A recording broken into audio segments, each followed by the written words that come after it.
Is your advisor a fiduciary? And do you even know what that means? When prospective clients reach out to us and we're discussing how we may be able to help them, a question which frequently comes up is whether we are fiduciaries. When I get that question, you can tell the person is reading from a list they've compiled, and they've read that they need to ask the question. So my typical follow-up question is, do you know what it means to be a fiduciary?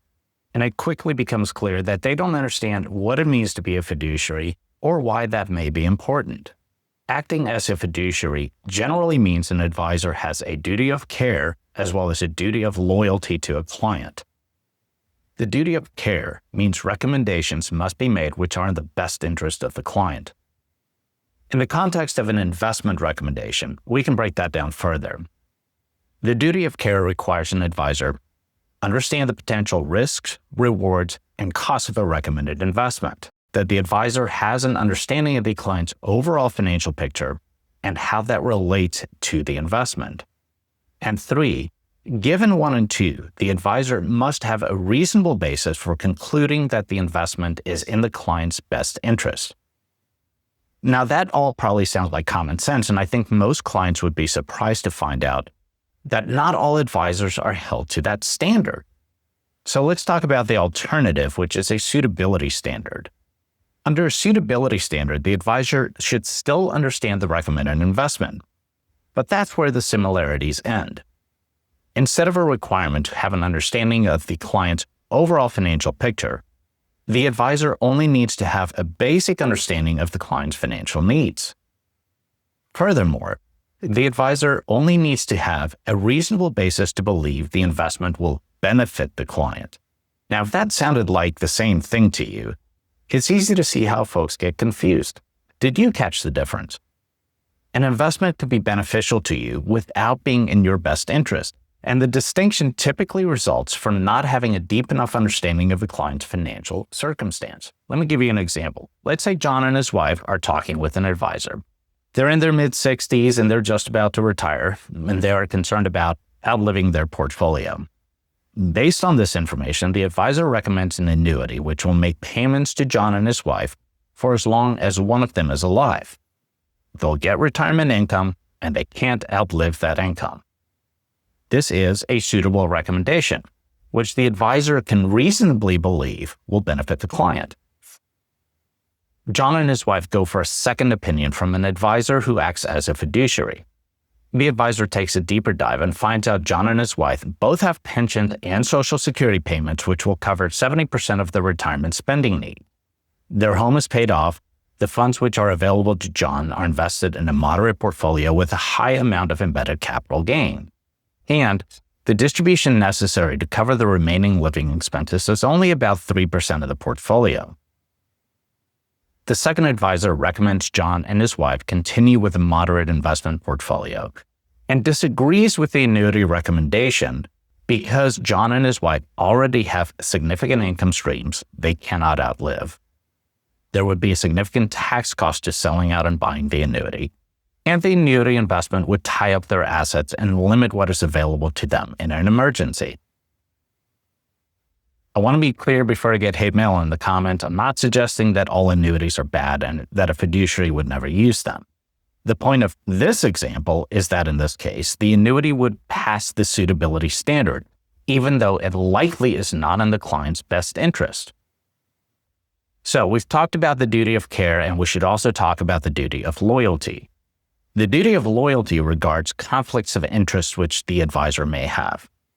A fiduciary advisor is required to avoid conflicts of interest or to mitigate that conflict by fully disclosing the conflict of interest. The biggest conflict of interest generally arises from compensation. Even fiduciary advisors may have a conflict of interest due to the fact that they earn their livelihood based on making investment recommendations. It is completely reasonable to expect that an advisor is going to be paid for the services provided.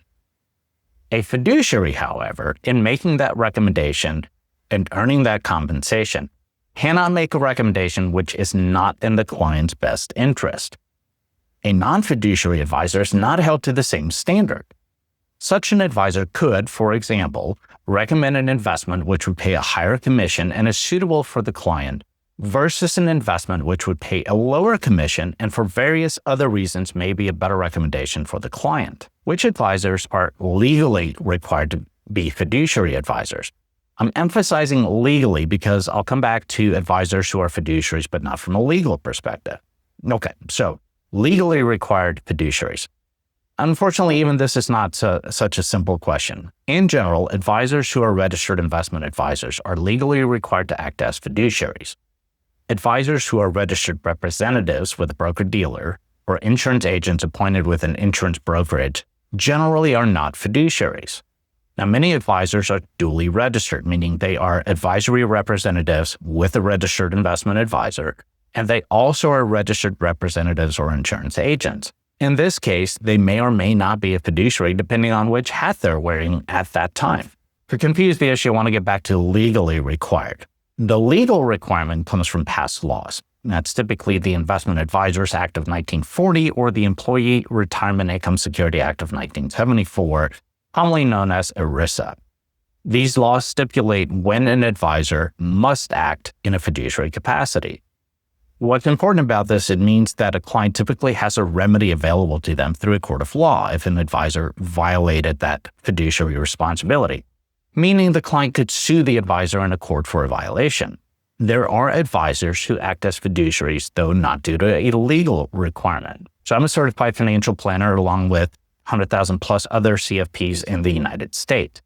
The CFP Board of Standards requires that all CFPs act as fiduciaries to their clients, even where the legal standard is a suitability standard. So, in theory, if you're working with someone who holds the CFP credential, they should be operating under a fiduciary standard.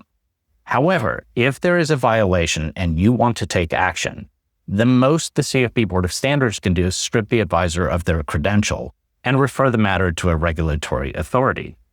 After that, you would have to seek a legal remedy, which is going to hold to the suitability standard if that was the applicable legal standard. So, which is better? Well, like most things, it depends. If you're younger and just looking for a recommendation for where to put this year's IRA contribution, a suitability standard may serve you perfectly well. If you're retiring, you have a $1 to $2 million portfolio, you're questioning when to take Social Security, you have a mix of taxable money and qualified money, you need help putting all of this together, you probably would be better served by talking with a fiduciary advisor. The takeaway in general is that a suitability standard is fine for simpler situations, while a fiduciary likely is better for more complex situations. I hope I've helped to explain the difference and didn't just muddy the waters. If you need any help, my name is Jaco Jordaan with Riverchase Wealth Management, and we absolutely are fiduciary advisors.